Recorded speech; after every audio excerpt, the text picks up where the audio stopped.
إلا بالله العلي العظيم. أعوذ بالله من الشيطان الرجيم. بسم الله الرحمن الرحيم. رب اشرح لي صدري ويسر لي أمري واحلل عقدة من لساني يفقهوا قولي. الحمد لله رب العالمين والصلاة والسلام على أشرف الأنبياء والمرسلين سيدنا ومولانا أبي القاسم محمد وعلى أهل بيت الطيبين الطاهرين المعصومين المظلومين ولعنة الله على آبائهم وغاصب حقوقهم أجمعين. بسم الله الرحمن الرحيم. إنا هديناه السبيل إما شاكرا وإما كفورا. صلوات اللهم صل على محمد وآل محمد. حضرات، اس آیت کے ذیل میں بیان کیا جائے 1 مرتبہ سورہ ہم اور 3 مرتبہ سورہ اخلاص کا سنا کر سیدہ بیوی کو کے ساتھ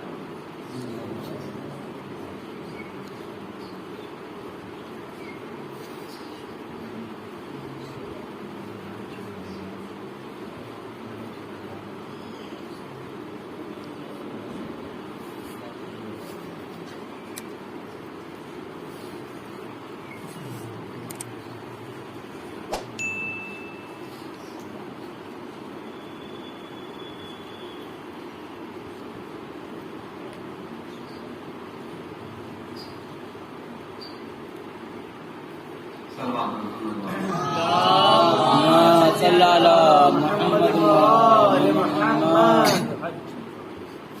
حضرات گرامی قدر، ہم نے جس آیت کریمہ کو آپ حضرات کے سامنے پڑھنے کا شرف حاصل کیا ہے، یہ قرآن مجید کی آیت ہے اور اس کا ترجمہ یہ ہے کہ میں نے ہدایت کا رستہ دکھا دیا ہے، بتا دیا ہے، اب چاہے تم شکر کرو یا کفر کرو.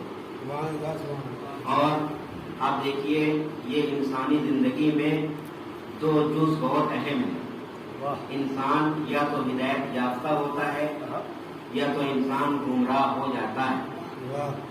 اور اگر انسان ہدایت حاصل کر لے تو وہ اللہ کے نزدیک معتبر باعظمت ہو جاتا ہے، اور اگر انسان گمراہی کرے اور گمراہی اختیار کرے تو انسان وہ صحیح نہیں ہوتا ہے اور اس کے لیے آخرت میں جہنم ہے. صلوات محمد اللهم صل على محمد وآل محمد.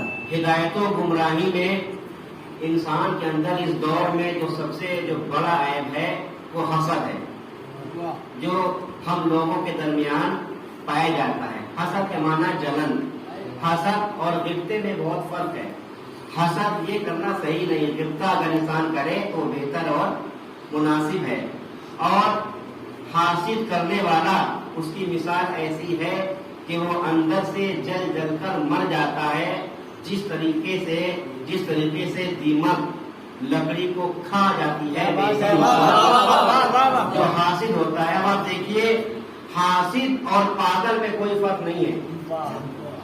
جیسے حاسد بے سمجھ ہوتا ہے اور اس کو سمجھ نہیں ہوتی ہے اور اس کی عقل نہیں ہوتی ہے، ویسے ہی پاگل ہوتا ہے. پاگل بھی. اور دوسری بات سلوات محمد والے، جس طریقے سے حاسد اپنے کو حاسد نہیں کہتا ہے، اسی طریقے سے پاگل بھی اپنے کو پاگل نہیں کہتا ہے.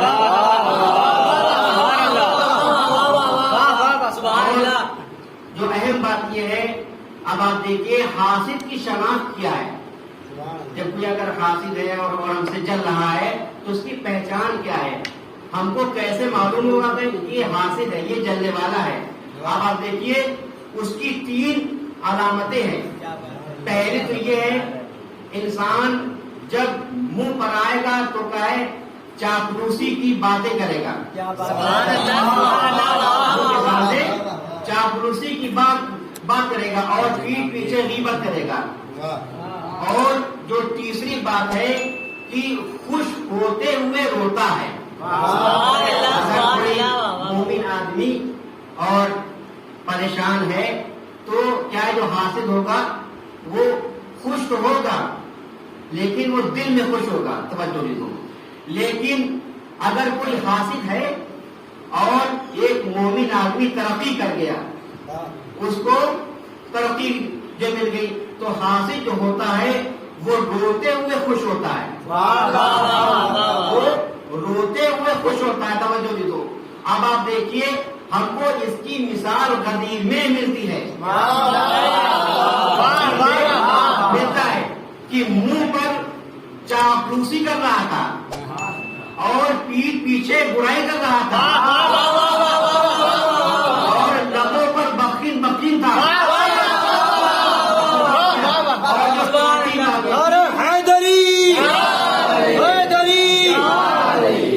چوتھی بات یہ تھی کہ روتے ہوئے وہ خوش ہو رہا تھا. ظاہراً کیا ہے, وہ اپنے کو ظاہراً یہ دکھا رہا تھا کہ مولا ہم تو بہت خوش ہیں, لیکن دلی طور سے کیا ہے وہ ناراض تھا, وہ غمگین تھا. ہے نا, آپ نے غور کیا. لیکن کیا ہے, انسان کو حاسد نہیں ہونا چاہیے,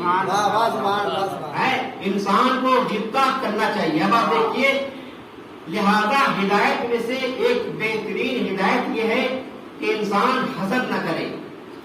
اور بہت ساری مثال قرآن مجید نے دیا ہے ہم کو. ان میں سے جو عظیم مثال ہے تاریخ نے ہم کو دیا ہے وہ اس طریقے سے ہے کہ ایک شخص ہے, وہ بصرے کا رہنے والا ہے, اور وہ شخص جو ہے اپنی وائف کو, اپنی اہلیہ کو, اپنی بیوی کو وہ غصے کے مارے طلاق دے دیتا ہے. اب وہ شخص جو ہے مصر کے علماء سے پوچھتا ہے کہ بھائی بتائیے یہ جو ہم نے کام کیا ہے آیا صحیح کیا یا غلط کیا. تو اس کو معقول جواب نہیں مل پایا.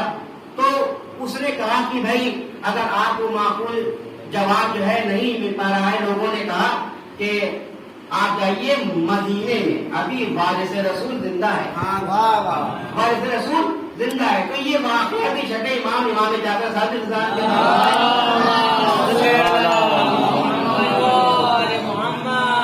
تو وہ شخص جو ہے مدینے گیا, اور مدینے جانے کے بعد جو ہے پوچھا کہ امام کہاں رہتے ہیں. تو کچھ لوگوں نے کہا کہ جہاں پر محلے بنی ہاشم ہے وہاں پر رہتے امام. تو جیسے ہی پہنچا لوگوں نے جانے نہیں دیا, جو وہاں کے وہ تھے پولیس والے جانے نہیں دیا. اب وہ دوسرے دربار میں آ گیا.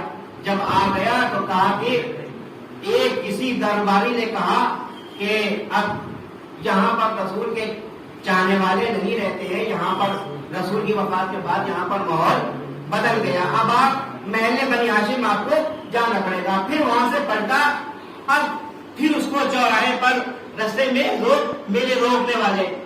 اب اس کی یہ چاہت تھی کہ اب جب ہم آئے ہیں مدینے میں تو بغیر ملے نہیں جائیں گے, بغیر امام سے ملے نہیں جائیں گے. اب وہ مدینے کے دروازے پر مین دروازے پر بیٹھ گیا. اب سوچا کہ کیسے امام سے ملاقات کرے.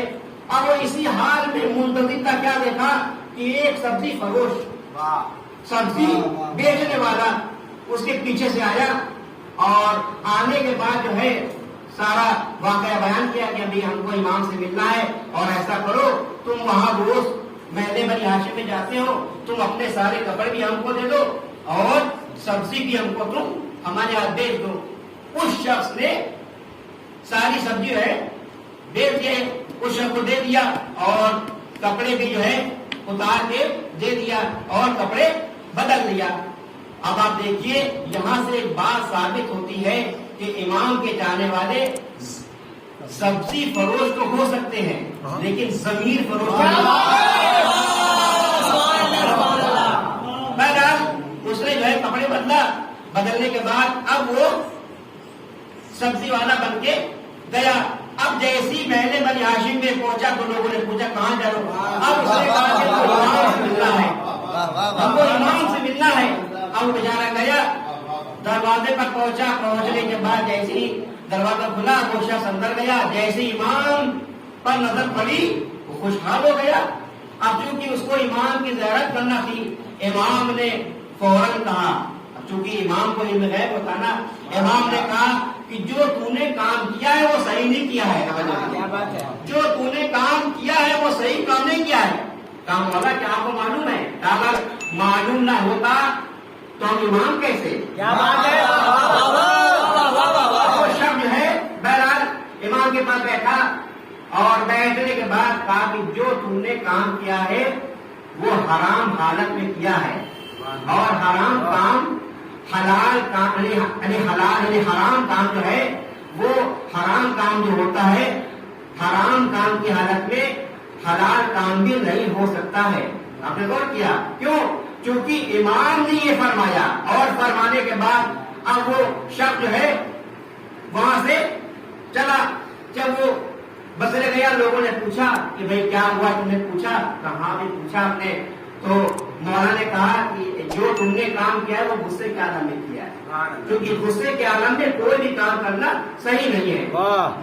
لہذا یہاں سے یہ بات ثابت ہوتی ہے کہ جس انسان کو اللہ ہدایت دینا چاہتا ہے، اگرچہ انسان کچھ کوشش کر لے تو واقعی اس کو ہدایت یافتہ، یعنی وہ اس کو ہدایت مل جاتی ہے، اور وہ گمراہی کی طرف جاتا ہے اور محنت نہیں کرتا ہے، وہ زندگی میں بھی گمراہ رہتا ہے۔ اور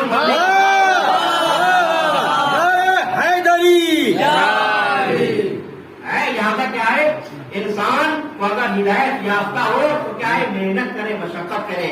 اب آپ دیکھیے رسول دو عالم حضرت محمد مصطفیٰ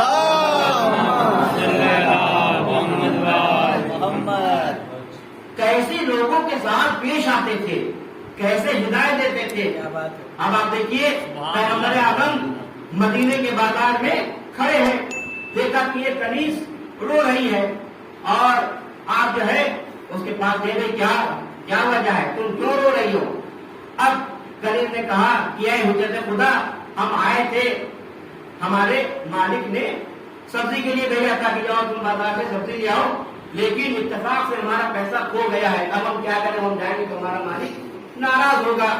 اب رسول نے کیا ہے، مدد کر دیا، کہا لو پیسے تم لو، ہم سے لے لو، اور تم جاؤ بازار سے سبزی لے لو، جاؤ واپس ہو جاؤ۔ لہذا اب وہ سبزی لے کے وہیں پر رکی رہی، جیسی پیغمبر دوبارہ وہاں سے واپس ہونے لگے، کیا دیکھا کہ قریب وہیں پر کھڑی ہے، تو کہا کہ اب کیا ہوا؟ کہا کہ اے حجت خدا، اب ہم اگر واپس جائیں گے اس کی دیر ہو گئی ہے، ہمارا جو مالک ہے وہ ہم کو ڈانٹے گا اور کم بھی ہم سے کرے گا، اور ممکن ہے کہ ہم کو نکال دے۔ اب رسول نے کہا کہ آپ کا گھر کہاں ہے، تمہارا گھر کہاں ہے؟ اب اس قریب نے کہا کہ بڑا جگہ پر گھر ہے۔ اب دیکھیے رسول کا اخلاق دیکھیے، کردار دیکھیے، اس قمیض کے ساتھ گئے، اور جانے کے بعد جیسے دخل بات کیا، ایک دو بار آواز دیا، لیکن دو بار کھلنے دروازہ نہیں کھلا۔ جب تیسری بار آواز دیا تو دروازے سے باہر والے نکلا، کہا کہ تم دروازہ کیوں نہیں کھول رہے تھے؟ ایک مرتبہ کچھ شخص نے کہا کہ آپ کی آواز اتنی اچھی لگ رہی تھی، میں لو۔ اب رسول نے سارا قصہ بیان کیا کہ دیکھو اس کا جو ہے پیسہ گر گیا تھا اور گیا ہے، اور ہم نے تعاون کی عمل کیا ہے، لہٰذا کیا ہے یہ اس قمیض کو آپ کے حوالے۔ اب وہ شخص کہتا ہے کہ اے حجت خدا، آپ کیوں آ گئے؟ اب آپ دروازے پر ہمارے آ گئے ہیں، آپ کو گھر کے اندر چلیے، لیکن چونکہ آپ ہمارے دروازے پر آ گئے ہیں، گھر میں آ گئے ہیں، لہذا ہم آپ کے صدقے میں تنبیہ تو کرنا بہت دور بات ہے، ہم آپ کے صدقے میں اس کنیز کو آباد بھی کر رہے ہیں۔ کیا بات ہے، آپ کے صدقے میں ہم آباد کر رہے ہیں۔ اب دیکھیے یہ ہے رسول کی اہمیت اور انداز ہدایت کہ رسول عالم کس طریقے سے انداز ہدایت یعنی لوگوں کو ہدایت دیتے تھے۔ انسان کی ہدایت ہو جاتی تھی لیکن انسان کو معلوم نہیں ہوتا تھا، لہذا اب آپ دیکھیے ہدایت کرنے والے ایک کربلا والے ہیں، کربلا والوں نے بھی ہم کو ہدایت دی ہے، طریقے طریقے سے ہدایت دی ہے، اور ایسا نہیں ہے کہ فقط کربلا نے ہی ہدایت دی، بلکہ کربلا کے بعد بھی لوگوں نے ہدایت کی، وہ جناب سید سجاد ہے اور جناب زینب سلام اللہ علیہا ہے۔ آپ نے دیکھا ہوگا، سنا ہوگا کہ جب یہ قافلہ کربلا سے روانہ ہو رہا تھا تو وہ نیزہ جس پر حسین کا سر تھا زمین پر گڑ گیا۔ نیزہ بردار نے آ کر شبل سے کہا، شبل نے تازیانہ لیا، سید سجاد کے پاس آ کر کہنے لگا، اے سید سجاد اپنے بابا سے کہو کہ وہ آگے بڑھے۔ ایک مرتبہ کٹی ہوئی گردن سے آواز آئی، اے بیٹا میرے سینے پر سونے والی سکینہ روح سے گر گئی ہے، جب تک وہ قافلے میں شامل نہیں ہوگی میں آگے نہیں بڑھوں گا۔ روایتیں بتاتی ہیں کہ جناب زینب ام کلثوم جناب سکینہ کو تلاش کرنے نکلی، عجب منظر دیکھا، کیا دیکھا، ایک نقاب پوش بیوی ہے، جناب سکینہ ان کی گود میں بیٹھی ہوئی ہے۔ ایک مرتبہ جناب زینب ام کلثوم اس معظمہ کے پاس گئی، اے معظمہ آپ کو اس بچی پر کیسے رحم آ گیا؟ کسی نے اس پہ گوشت والے چھینے ہیں، کسی نے تاغیانے مارے ہیں، کسی نے ٹماٹے مارے ہیں۔ ایک مرتبہ اس معظمہ نے، اس بیوی نے نقاب الٹ دی، اے زینب تم نے پہچانا نہیں، میں غیر خاتون نہیں، تمہاری میں تمہاری فاطمہ زہرا ہوں، تمہاری ماں فاطمہ زہرا ہوں۔ ہماری دو روایتیں بتاتی ہیں جب یہ قافلہ دربار شام میں پہنچا، یزید کہتا سکینہ میں نے سنا ہے تیرا بابا تجھ سے بہت محبت کرتا تھا۔ یزید کہتا سکینہ کہتی ہے بے شک میرا بابا مجھ سے بہت محبت کرتا تھا۔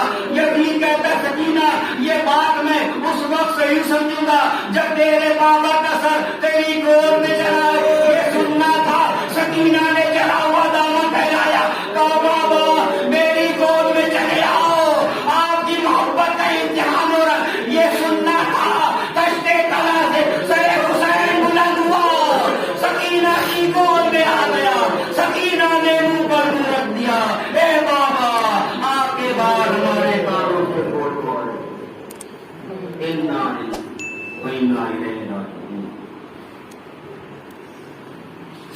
محمد علی محمد کا واسطہ ہماری سوکر قبول فرما، محمد علی محمد کا واسطہ جہاں جہاں شیعہ نے حیدر کرار ان کی جان مان عزت رحمت کی حفاظت فرما۔